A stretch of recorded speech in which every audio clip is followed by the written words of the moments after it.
We are back with Matt and Rebekah Rolland. The album is called New Eyes. They're a new group called RISO. And the song you just heard is the title track. So, what does it mean to have new eyes ready for tomorrow? Mm. Well, this song we co-wrote it. It was the one co-write on the album, and Becca had started a sketch of the song. While we after we had at least half of the songs for the album kind of already in mind, and we're starting to arrange them. But this one, she had the sketch of the song, but it just wasn't completed. So she gave that to the group, so to speak, and we finished it together.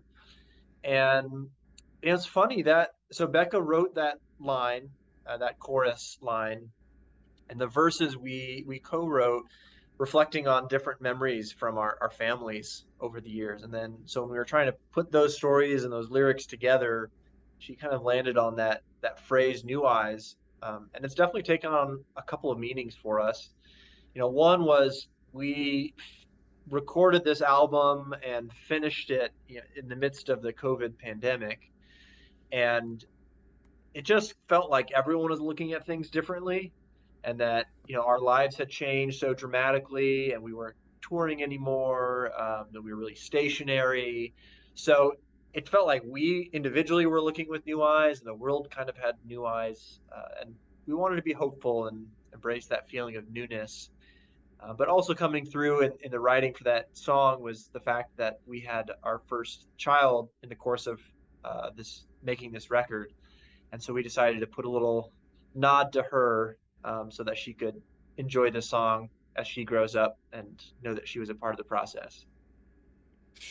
Yeah, and sometimes, interestingly enough, I have like these filler lyrics sometimes for musical lines.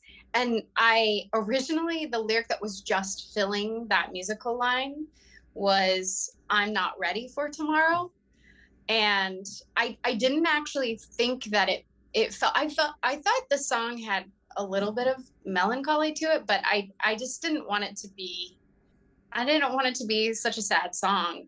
And then when we did the co-write together, we were throwing around ideas to figure out how to approach writing the lyrics together. And the idea that we came up with was writing a series of like memories of our families and stories that we'd heard from our parents, and we thought it would be just a really interesting way to note really important events in the lives of our parents and our grandparents, and to kind of memorialize those things for our daughter. And so we just kind of free wrote for a couple hours about some of those memories and the stories that our parents and grandparents had told us. And so once that had taken shape and some of those ideas and stories, um, we landed on New Eyes. We still hadn't actually landed on the chorus line, and we couldn't figure out what to make it. And we were out at the ranch where we did a lot of our final songwriting. We had a week-long residency there, and we were going to do a little show that night with some of the new songs. And we wanted to do the song because we had completed it that week mostly, so we didn't have the chorus line, and we landed on that line, and we were just like, oh, that's it, that's the one. So it was kind of a serendipitous thing, and yeah, that's how it came together. So, the title of the album was one of the last things you wrote for it. True. Yes. Mm-hmm. And I think it kind of ended up being a song that shaped and defined the rest of the album in a lot of ways, because as we started to think about the production for that song, it influenced the way that we thought about and approached the production for many of the other songs. So In the song, you talk about longing for things that cease to be. So, what are your biggest nostalgic weaknesses? oh, I love that question.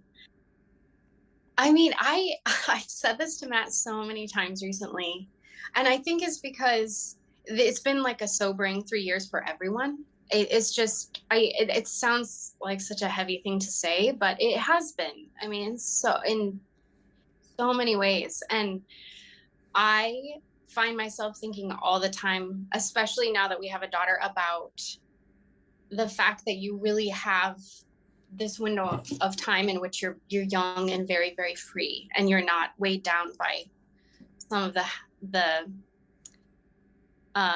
some of the heavier realities of, you know, being an adult. And you know, we're very lucky, our lives are great, but I was thinking about being a kid and just feeling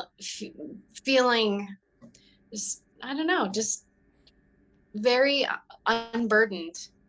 And I was lucky to have a childhood like that. But I've been feeling really nostalgic for just you know, being a kid lately, and just, I don't know, uh, excited to have this kid and to see her experience things for the first time, and hopefully have the kind of weightlessness that I feel like I had growing up, which is just, I acknowledge, is very lucky.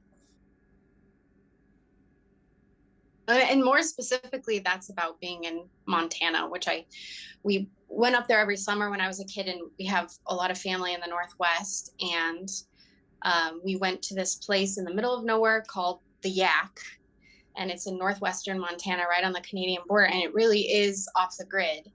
And my grandpa bought a piece of property out there for practically nothing back in the 70s, and that's where we all convene in the summer.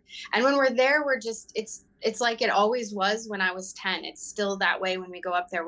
We're just in the middle of nowhere, and we're camping, and the kids can run around and play and swim, and it's such a haven for me. And we actually went up there in the middle of the pandemic. And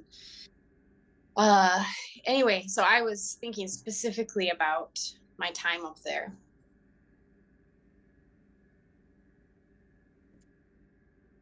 What about you, Matt? Oh, thank you. I was about to prod him. You know, I guess so. For nostalgia, for me on the record, it was definitely capturing some musical nostalgia in this production. So this is a new band name, and we decided to put a name on this project. We've been playing music together for over 13 years, and it's taken us through a lot of different bands and different lineups. And so that was part of the reason we wanted to make this record together and put a new name on it, was just to put a name on that musical partnership. And in doing so, kind of open the doors up for the influences that hasn't really been able to come through on our previous projects. You know, having drums and electric guitar, and just kind of honoring some groups like the Shins and Iron and Wine. You know, beyond the Nickel Creeks and Efo Donovans. Kind of pushing past just the traditional world. So I think those influences come through too, and we really tried to capture some of, you know, when you're in the production space, you just have to keep going until the sound feels right. And we actually ended up re-recording 3 songs on the record. We were almost completely done with them, and they just didn't feel right. I think part of that was they just didn't hit that right musical nostalgia for us. So we just went back to the drawing board and approached it a little bit differently. And yeah, so I think you can hear that most on things like Someday I'll Take You Home. That definitely harkens back to the Shins, which was an influence for us in college, and as we were getting exposed to new music. And also there's definitely some Birds on there. And that whole Laurel Canyon sound is being exposed to that era of music in college. I mean, we were kind of the weirdos in the dorm. You know, we were not listening to pop music, but that's when we were discovering the Birds. And I remember the first time I heard the Birds, our bandmate in college from a previous group, he laughed because I was texting with him, and my mind was blown. So I just had a couple decades of pop music to catch up on. Let me close off the show by playing my favorite one from the album. It is the intense one, intense in a determined way. With all the craziness in the world today, how do you keep with the always running mentality and not let anything drag you down? Good pick. Yeah, that's a song that came out of in part the drive and grit it takes to stay out on the road. We did a lot of years of full-time touring, and so Rebekah wrote that in part inspired by those memories, but also just you got to have one sort of breakup song on the record, so it draws from some stories there too. But yeah, I think it just you got to have that drive. You have to be committed to keep going. And we're so happy that we were able to pull in our friend Brian David Green to add some of that top electric guitar solo, which really just took it to the next level. Rebekah, how Yeah, about you? I think just it's every time we play a show where we discover new music, it feels like an injection of something really good into my bloodstream. It is just a good kind of high, and we are feeling that again, having made new music and starting to write some more and kind of figure out some tunes that we've been meaning to figure out. And we've had more time for that lately, and we've been doing shows around this album, and I think I occasionally hit these lows where I'm like, because we lead busy lives actually outside of music, and we have a kid now, and life is very busy and overwhelming, and so sometimes I'm just like, oh man, why do we do this to ourselves? Why do we? I don't know. It takes a lot of energy. It takes a lot of energy to try to keep music going. Amidst everything else right now, but oh man, it's such a high to play. And it just gets me those experiences. I just hop from one to the next like lily pads, and it just you can't stop. It's just too good a high. And so we keep rolling. We keep making music because we just need to. We just need to be able to make it to that next high. It's just too good to give up. So yeah, it feels good. All right, definitely a little more of a drug metaphor than I was expecting.